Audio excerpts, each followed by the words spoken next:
New Thought Media Network. We are a global broadcast network of positive music, media, and entertainment, inspiring humanity's evolution along the journey of enlightenment and creating a world of love, peace, empowerment, and prosperity for all. New Thought Media Network.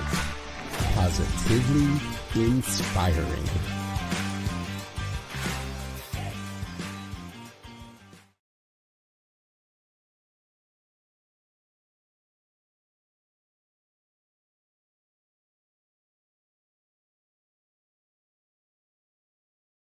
Welcome to Girls Behaving Metaphysically. Your hosts are two girls who believe that life is awesome, that laughter heals, and that it's possible to find deep spiritual insights in everyday experience. Here come the girls. It's more than practical. Here come the girls. Way more than merely factual. If you want to know the secrets of a life, it's free. Listen to Girls Behaving Metaphysically. Listen to Girls Behaving Metaphysically.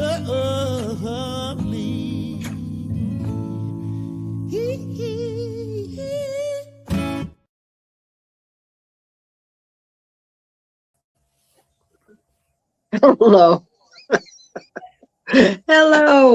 Hello, we are here. We're a little bit late, but we are here. And what does time really mean anyway? We are here in our metaphysical sense, being the girls we are, behaving metaphysically. So welcome. I am Robin Rice Olmsted. I'm Dr. Natasha Wilson. And like Robin said, we're girls behaving metaphysically at the end of 2025. Can you believe this, Robin? It is a trip. At the end of 2025. Geez. Thank God there's no time and space, really, because it sure seems like it goes fast. Yeah, it does. Today is my godson's 18th birthday. Oh, wow. And when did you start raising him? When he was 3. Time is crazy. Well, and when did you meet him? You met him. Well, how old was he? That was like 6 years ago now. No, Robin, that was not 6 years ago. That was in 2023 or 2022. 22 then, because when we were in Oakland. Yeah, you were in Oakland for sure. You were in Oakland. Yeah, because I got to your house, you weren't there, and I didn't even see the guest bed. I just went to your bed. I didn't know. That's all right, because we are one. So like I put clean sheets and there was the guest bed, and then you go get in my bed. I was like, I don't know. It's all good. It's all good. Anyway, so we are girls behaving metaphysically and reminiscing in that metaphysical way. So thank you for joining us. Please feel free to put in the chat where you're chiming in from and what's on your mind today. We have been doing the 4 Agreements. Yes. The book by Don Miguel Ruiz. Yes, we have. And it's been really good. I mean, I've really enjoyed it. And I feel like reading one agreement at a time and being with it for a week for me is different than it's been done. I mean, for me, and so I was able to contemplate it more, where I'd read the whole chapter at one time, instead of trying to be reading a book and getting through. So I'd stop, you know what I mean? And so and then talking about it every week and just thinking about the agreement has been really interesting. Yeah. When I work with it with myself consciously, or when I work with it with clients, often we'll spend a whole month on just one agreement. Yeah. A whole month. We'll read it, and then for one full month, the focus is the practice. For one full month. Yeah. It's a good way to do it.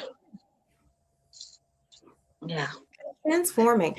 Robin, before I forget, I just want to also, if you're joining us, please don't forget to like, the podcast. Don't forget to share the podcast. This is really important in the YouTube algorithm. And yeah, it spreads this out further, wider. And Girls Behaving Metaphysically, we are dedicated to being a grounding presence in the world through spirituality and through fun and through deep questioning, and yeah, help us spread. So that's my request. Thank you for saying that. And actually, if you're joining with us for the first time, what you need to know is that I am in the United States. I am in Albuquerque, New Mexico, and Natasha joins us from Brisbane, Australia. Yes. So we are Girls Behaving Metaphysically on all angles of the planet. We are everywhere. And speaking of Australia, we have to have a moment. What a horrible, horrible situation this week. I mean, there were many in the world, but yeah, you know, especially something that was kicking off the holy days. And yeah, I mean, I'd love to hear from your perspective since you're over there, because I'm sure you're hearing it differently and getting different news, sort of, kind of, than we are. Well, I don't know if I'm getting different news than you all are. What I have been paying attention to, well, one, my daughters and I decided we were going to celebrate Hanukkah. So we've been lighting our Hanukkah candles and doing the prayers and living out the values, which, you know, we already planned to do our Kwanzaa candles, and we're all holidays household. So like, for instance, we still have our Halloween decorations up. We leave them up all year. We leave the Christmas tree up all year. And we have this 3D Elphaba that's on our front door. And we've just decorated her with Christmas lights now. And we have the Hanukkah candle in the window. So we're all, you know, we're a multi-faith household. Girls Behaving Metaphysically. Hello. So, but yeah, I don't know if the news is any different here than what I am getting here is more of sort of like the policy outcomes as a result of this, and tightening of gun laws, which are already pretty tight and strict, but they're getting stricter now, which I think is. Yeah, go ahead. Sorry. No, I'm done. You can ask. I just wanted to say, just in case somehow anybody didn't know, or you're listening to this later and time is a blur, what happened was there was a celebration on the beach in Australia, and the first day of Kwanzaa, Bondi Beach in New South Wales. Yeah, the first day of Hanukkah, and it was a Hanukkah celebration, right? Yeah, and a gunman or several, two gunmen. Know of, gunned down. I don't know what the total is now. I think it was 14, if I'm not mistaken, the last time I checked. Yeah, it was a tragedy. And I think it was also that same week, there was a mass shooting at Brown University there in the US. Yeah. Yes. But the last mass shooting in Australia, I believe, was in 1994.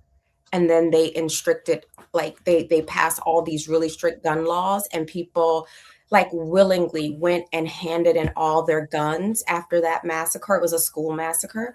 And the government destroyed all those guns, and the laws have been really strict, and they're still strict. Like, you can only purchase a gun under certain circumstances. Like if you live in a remote area, right? And you need it as a deterrent for like certain types of wildlife or something like that. Like, it's really, really strict, really strict.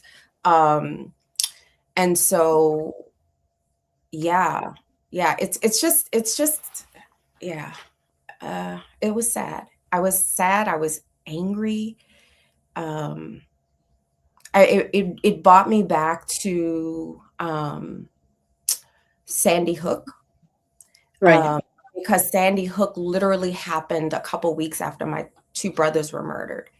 And I remember just being so fed up with like gun violence in general and just like violence in general.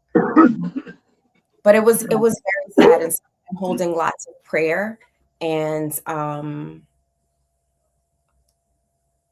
just being in deep solidarity with those who are suffering. Yeah, there's just so much going on in the world, and it was a tough week. You can come on as our producer and tell us that, but you can't whisper to me during the thing. We have a guest producer today. We have a guest producer that's trying to give me facts as we talk. Yeah, pop in, Reverend Gill. Pop in. We want to. Oh, there I am. But you're gonna have to mute. Oh, I gotta mute. Somebody has to mute. Yeah. Okay, so it's been 3 days since the last mass shooting in the United States. As of 2025, this point in 2025, there have been 468 in America, compared to your last mass shooting in what, 96 or something? 95. I think it was 94. I think it was 94. It could be 96, but I think it was 94. So repeat that stat again. 468 this year. This year. That's what I thought you said. 7,000 since the 1st of 2013. And we don't need any stricter gun laws here. You can come on screen. Aren't I on screen? No. Oh, I thought it was. You're just yelling across the room. Okay. Gil and I are a married couple. If you'd like to see that show, it's Wednesday at noon Pacific, 1 o'clock. Hello. I'm the facts person. So, you want to say it again? Well, I can say it again. 7,000 since 2013, the beginning of 2013. So that's 7,000 mass shootings, or 7,000 people died. 7,000 mass shootings. Which means probably 14 to 18,000 people at least, I would guess. And just this year, almost this 500. Year, almost 500. That's crazy. Isn't it? It's insane. It's crazy. It's crazy. And what I'm interested in is that in Australia, they are immediately looking at policy. Oh, yeah. Here, right away. Not even looking at it. It's already started. Nothing's happening here. It's not even being talked about. I mean, Brown was a blip. I heard more about Australia than I did about Brown. Oh, yeah. Yeah, and I think it's because it's such an anomaly here at this point. Yeah, which is why it was getting so much attention. Yeah. Yeah. Anyway, so thank you, producer Gil. Thanks for jumping in today and being the producer. You're welcome. And also for bringing these facts, because I think reflecting on them is so important. Like, before you leave, Reverend Gil, like, one of the things I remember at the height of COVID, being here in Queensland, like, and watching the news in the United States about COVID, and I remember having this realization that in one day in the US, I mean, it was like I can't remember the exact number, but when I put it in my head, I realized that was like the entire population of my suburb that died in one day. So it would be like if I walked outside and my whole, not my block, not the next, like my whole, and Forest Lake is a big suburb. That would be like if everybody in my suburb died in one day. And I just remember, I just remember like being, and it's the same sort of experience that I'm having right now around nearly 500 mass shootings in a calendar year, and nothing happens. Yeah, and I know the populations are definitely different in terms of size, but I But can't still, imagine, and our population is 500 times larger than yours. mhm. That would not make sense. But like one day, it would be like my whole suburb wiped out. Like what, 100,000 people in my suburb, like in one day. Like that, I remember that hitting me, and I'm like, what is the like, put the mask on, stay home. I remember just feeling this like this is big. Sometimes I don't know what it is about the willingness to confront reality and truth. Like what makes it just so hard when it has these really intense public health implications. Like right now, we are being warned, if we travel to the US, make sure we have all our vaccinations, because there's a resurgence of measles. Mm-hmm. Like we're being told by travel agents, go to the US only if you have to. Because between the measles and possible detainment at the border, like when you're coming in, depending on your political views or things you've published, or if you made political commentary on your social media, like they have the right to like seize your devices. So they're recommending don't go. If you got to go, take a different device. Don't take your regular device. Like these are just things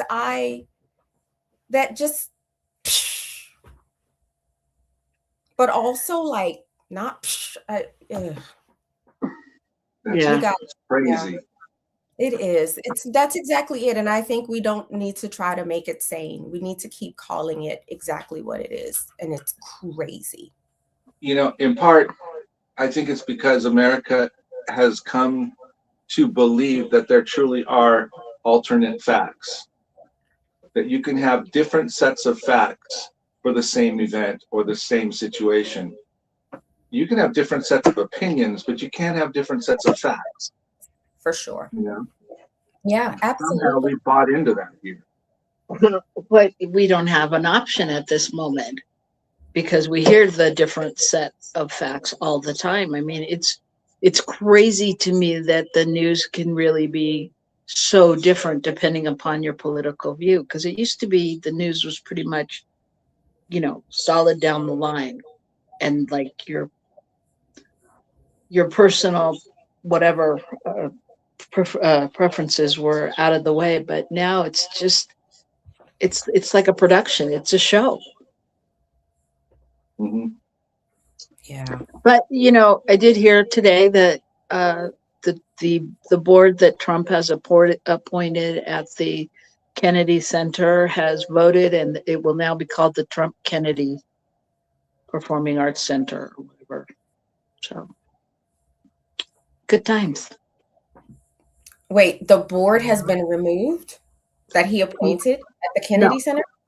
He appointed a board at the Kennedy Center and then took a vote about whether or not there should be a name change. Oh. And there was. They said he's done so much for funding and for the building, the what is it? The construction of the building, so to speak, whatever it's called. That yes, he should definitely be Trump Kennedy Center.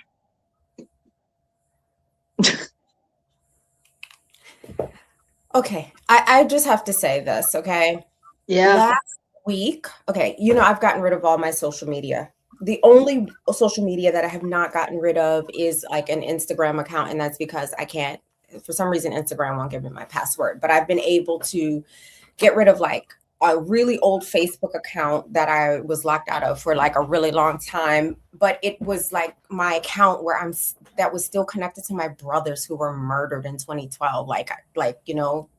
So it was just so weird. Anyways, so I finally got all that stuff deleted within the last like couple months. And anyways, I was going on to try to delete this one Instagram account that I haven't been able to successfully delete. And I saw this post about the East Wing of the White House. And I just had to check to see, like, is this real? Is this like an AI thing? And so like, and then when I went and got like a credible news source to sort of like look at it, I literally started crying. And I was like, I know that that building was built by enslaved Black people. I get it.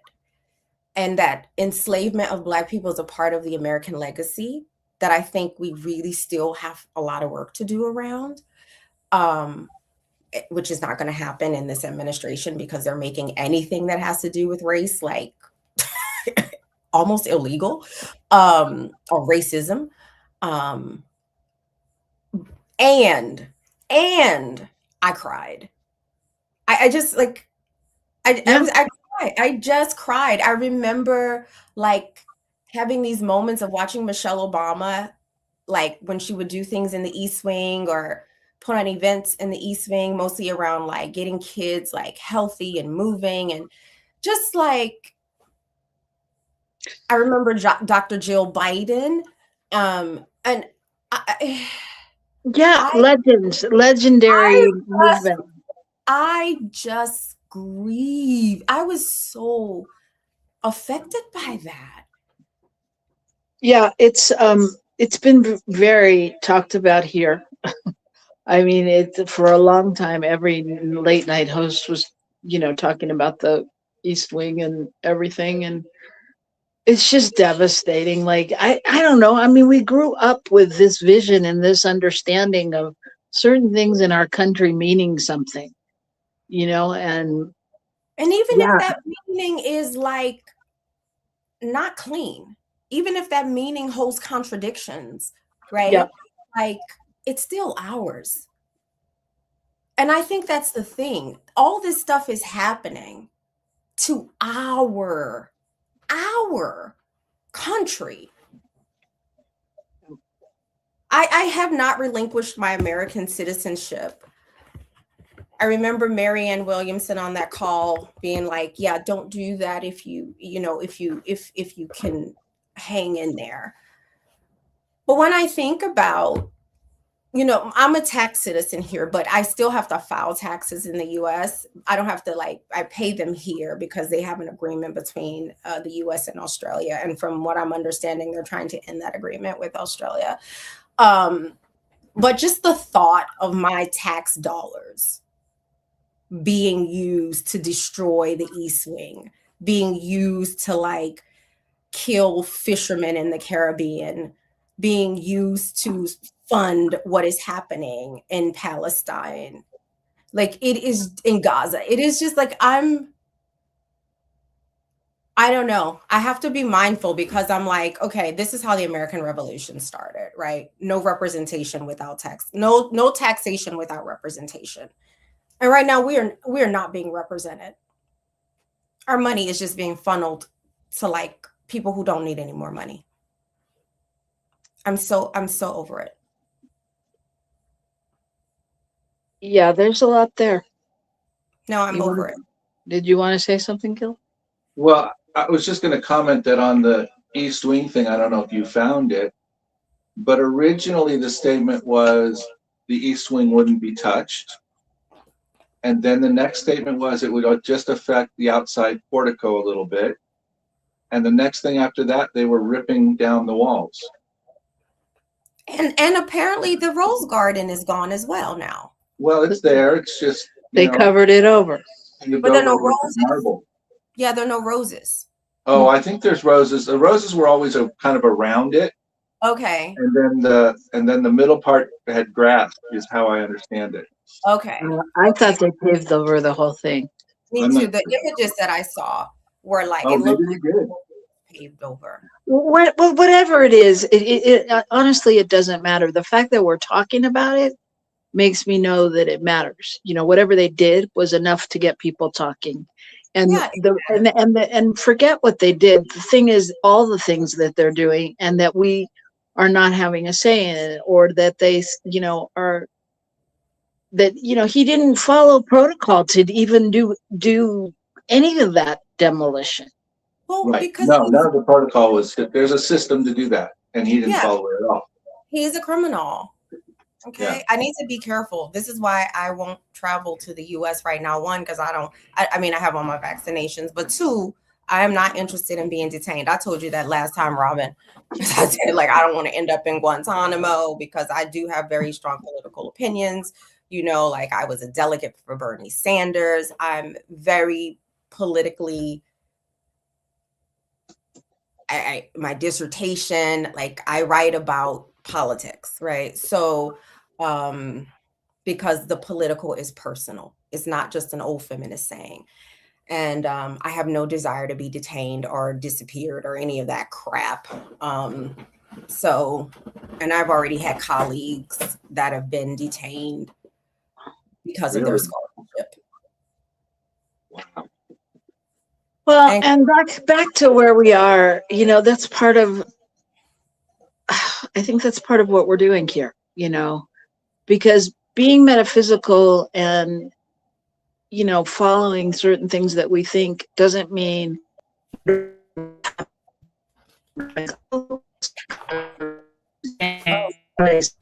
up, Robin. And you're frozen. Great. Can you talk? Are you frozen? No, I think you're both good now, aren't you? okay, yeah, I think you're back, Robin. Yeah. Anyway, it's, you know, it's about taking a different stance on, I don't know, can you say it better, Gil? Well, it's, you know, it's really looking and going, what truly do we see as what our country is supposed to be, and holding that vision. And like you said, it hurt your heart to see that happen, you know, to see that. And that's because it touches you. So it's not a matter of somebody being, you know, acting against the fact that they did this. It's about how should we operate together? How are we being represented? We need to be represented. How is that happening? You know, and we have to look at how can that be done and advocate for that. And it may, in fact, be revolution. It may be who knows what, you know. I mean, I think if we get real, this was at the heart of the American Revolution. We were being taxed, but our interests were not being represented. And so this is exactly what's happening now. And who's getting taxed? The middle class and people who are just barely surviving, because the middle class is disappearing, right? And so we're who getting taxed. And then we have these billionaires, right? And I'm of the political belief now, this is something that's evolved in me over time, is that we don't need to have billionaires, because a person can literally not spend $1 billion in their lifetime. Like it is, and to be a trillionaire, which is now what Elon Musk is like evidence of the asymmetry and the imbalance and the inequity. While we're just trying to make a living, you know, like we're sitting here like our show so it can grow in the algorithm, and maybe, you know, maybe one day this can be a part of something that helps us make a living. You know, there are people who have amounts of money that is really like government funded contracts, our tax dollars, and we're barely surviving, or we're surviving when really what we could be doing is thriving financially if the political system had a different agenda that served the people, not the powerful. And it did to some degree when we had a tax system that said you had to pay 95% of your wages once you hit a certain point, or whatever the number was, somewhere up like that. Which all that did was tell corporations it's not worth paying your people that much. which kept the things down. What if every contract that the government put out required to know what the top echelon was getting paid and had limits? Yeah. They could, if your CEO is making more than X amount, you can't take a contract, period. I don't care what you got for us. Yeah. That's the political kind of thing we have. We don't have to take people's money away. We don't have to, but there is a way we can make it more reasonable, more equitable. And when I say equitable, I mean more fair. Like what's happening now it's just unfair. It's also unjust. Not the United States is still the richest country in the world, and one of the only countries that still does not have universal health care. Does not have a universal welfare system for people, right? Australia's not perfect, not by a long shot. But one thing I can say is I'm happy to actually, when I get my taxes, I get like an outline of where my tax dollars go. They tell me like which government agencies, and at the top are social welfare programs. Somewhere in the middle is the military, and somewhere way at the bottom are like contracts to like different, like I'll have to show you all one day what the tax receipt looks like that you get from what's the ATO, the equivalent of the IRS here. So you literally see where your money is going. Most of our money goes to funding healthcare and social welfare programs and childcare. That's the priority, and helping people buy houses and get housed. A certain percentage of it goes towards closing the gap, and that what closing the gap is a form of reparations for Indigenous people, Aboriginal and Torres Strait Islander people, programs that are funded that way. And again, Australia is not perfect by a long shot. Lots of racism, lots of sexism, all the isms, and these things are still happening. Well, and I think that's part of what, there's all the things we're talking about now, but the other part of it is if you go back in government, it's never been clean or perfect, like you said, but also there was a sense, even when people that I disagreed with were president, there was still a sense that they were taking care of, they were taking care of the people. But it wasn't divided. This is so divisive, and so, it's blatant and out in the open, like discriminating against almost everybody. If you're not in that category of income or that color of skin or whatever it is, and so it's just so interesting how it really like did a 360-degree flip from the past for me. Yeah.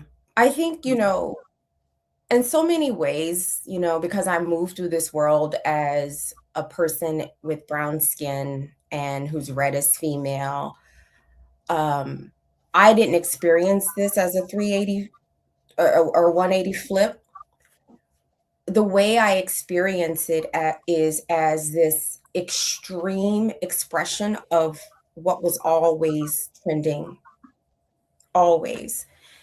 And because of our unwillingness, I think, and this is the part of Marianne Williamson that I was really supporting, right? Because she was willing to give voice to that. Like, have to find a way to address the historical atrocities, the historical injustices, if we want to create a more perfect union. And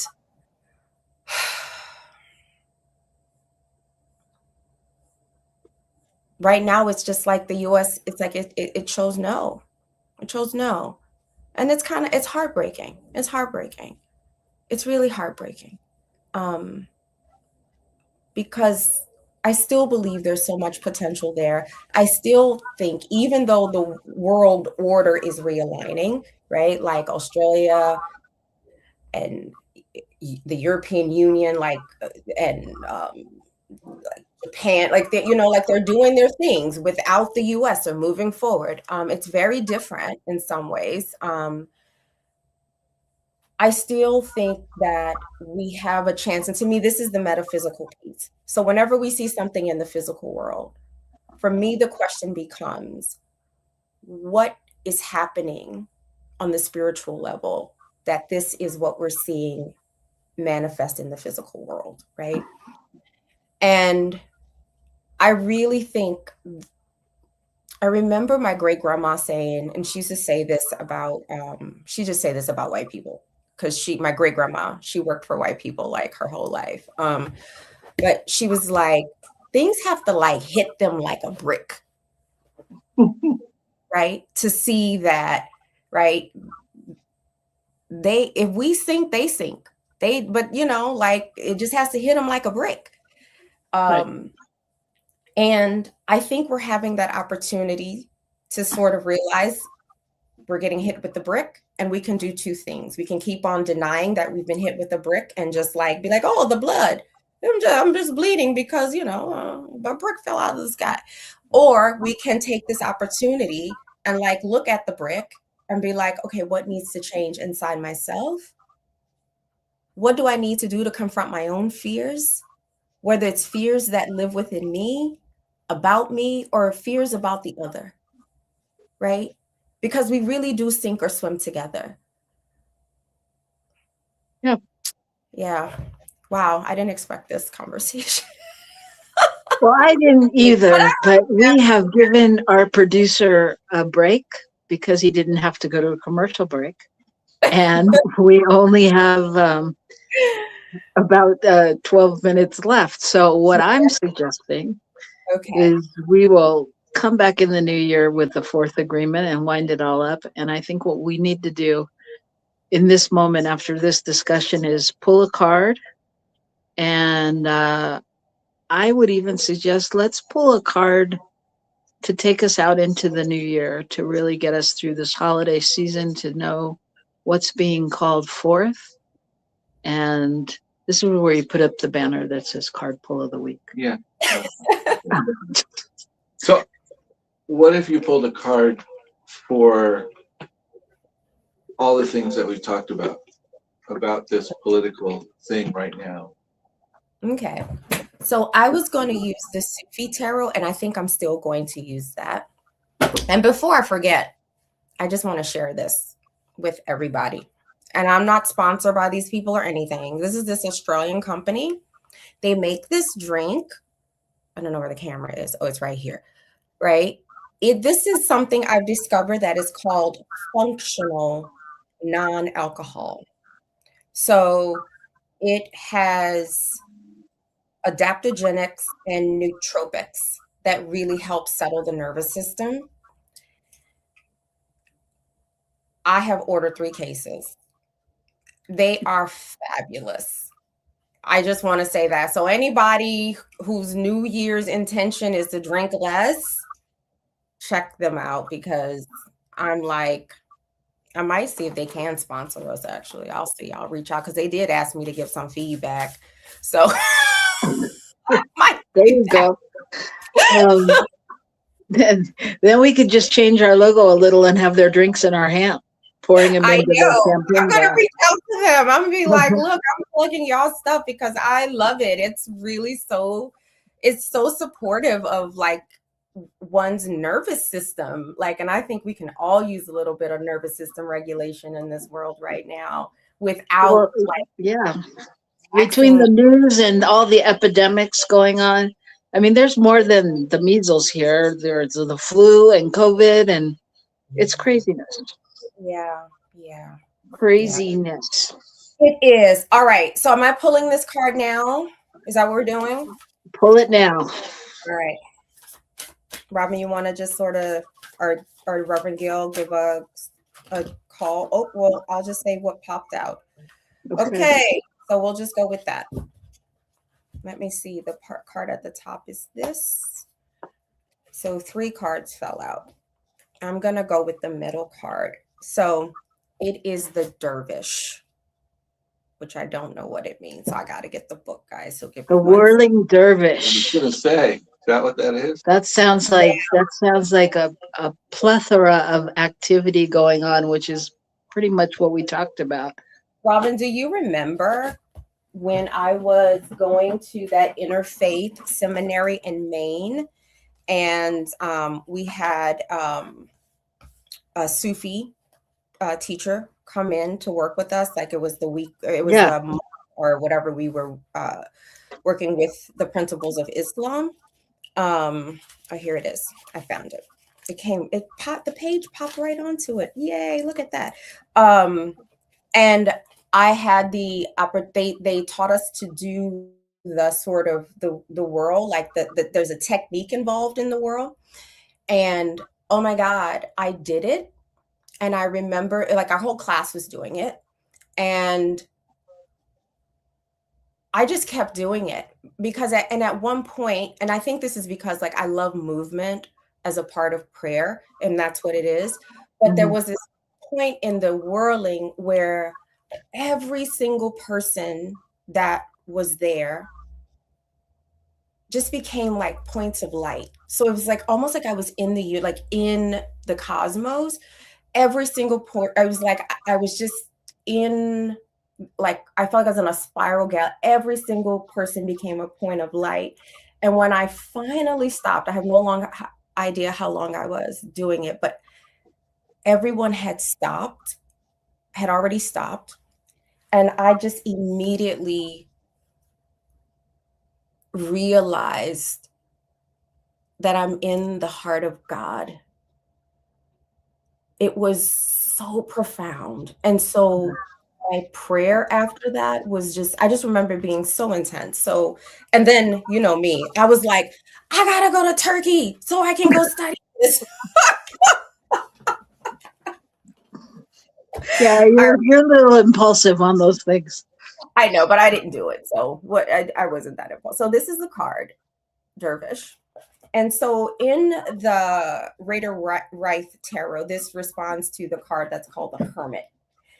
And so it came up in the reverse. So when it's upright, it means it points to solitude, soul searching, wisdom and quiet introspection, meditation, contemplation, self-reflection, quest for answers, and comfort with being unconventional. Now, when it comes up in the reverse, it can signal a sense of isolation, loneliness, feeling like an outsider, ignoring one's inner voice, disconnection from divine guidance, which I feel like is what's happening in our society collectively. Yeah. So the dervish or hermit in the traditional tarot is a sage, a mystic who has removed their ego from the center of the universe and placed the divine there instead. Although the word dervish is associated with renunciation, to be a dervish today does not necessarily mean embracing asceticism in the literal sense. Rather, it refers to a spiritual state of being that is connected to something other than our physical lives. The dervish learns to be in the world, but not of the world. Connected, yes, yet disconnected. Standing at the door between the inner and outer realms. The dervish literally means doorway. It represents a state of oneness with the divine and simultaneous unity with all creation. When this card appears for you, you are being guided to place the silence and stillness within yourself. You have been caught up in the rat race or drama of the world. Do you need to disconnect and take some time out to reflect on what is important to you and for you? This card comes as a strong message of the need for introspection and inner reflection to examine the effect of the outer world and the effect that the outer world is having on you, and to focus on your own needs. There is an ancient tale of a dervish who would knock on people's doors in the middle of the night saying, "Awaken, awaken." If the dervish arrives at your door, then this is a call to awaken to a new perspective, a new way of being. You're being guided to your inner wisdom, to the light within you that often dulls in the haze of frenzied outer activities. So here's the contemplation and the affirmation. So the contemplation is, what is my relationship with solitude? Do I take time out for myself away from the noise of the outer world? And the affirmation is, I honor the guidance that comes from within.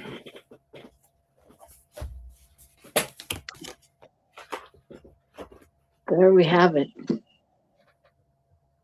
I really think beautiful note for this, exactly what we talked about.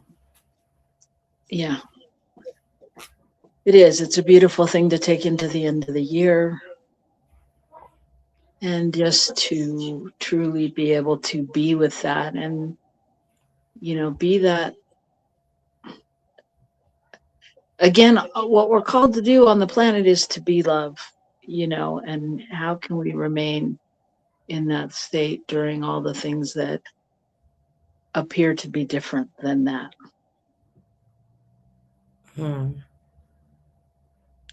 So it is a good contemplation.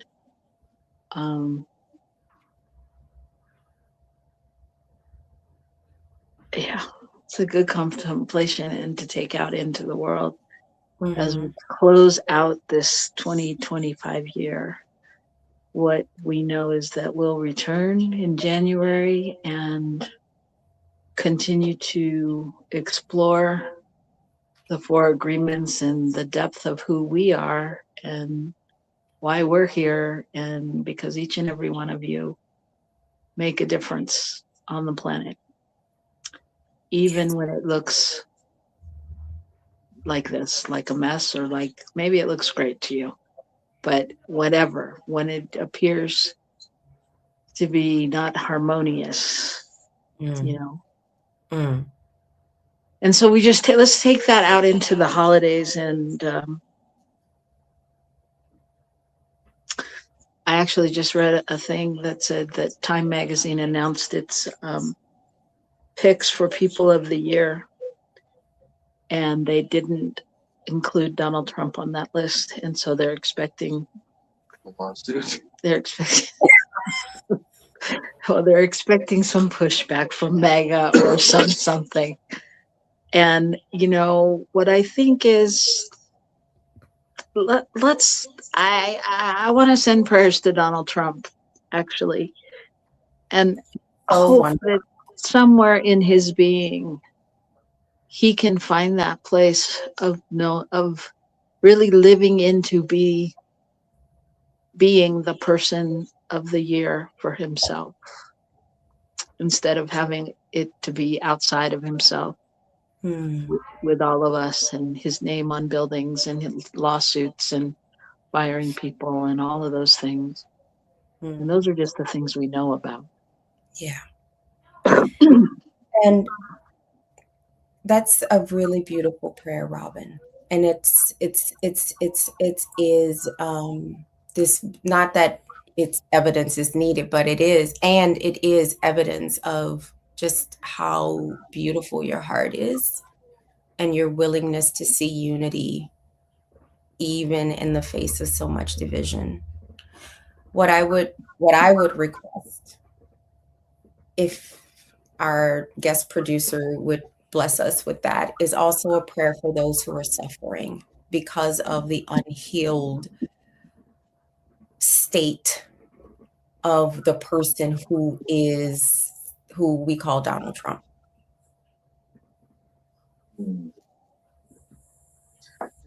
So if you want to take us out with that, with a short.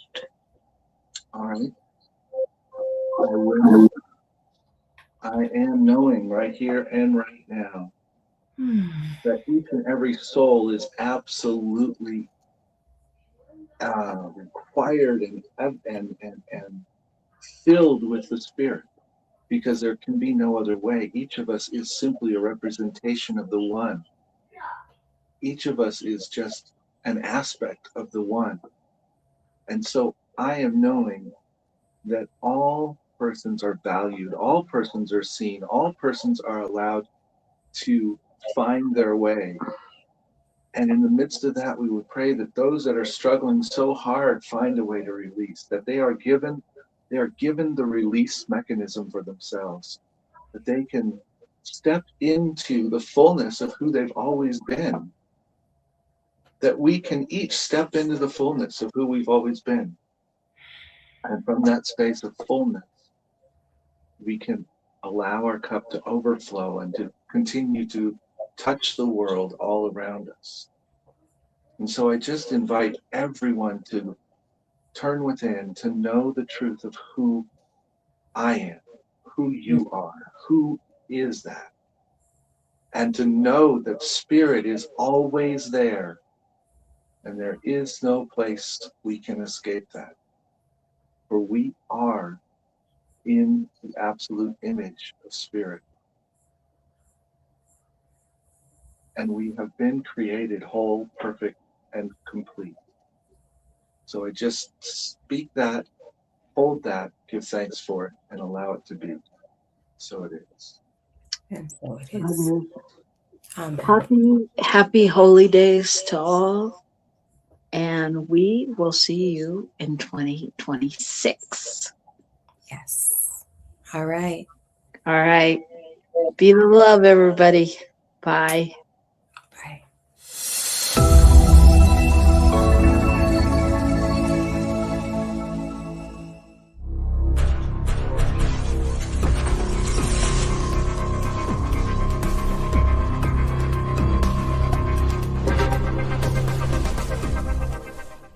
New Thought Media Network. We are a global broadcast network of positive music, media, and entertainment, inspiring humanity's evolution along the journey of enlightenment and creating a world of love, peace, empowerment, and prosperity for all. New Thought Media Network. Positively inspiring.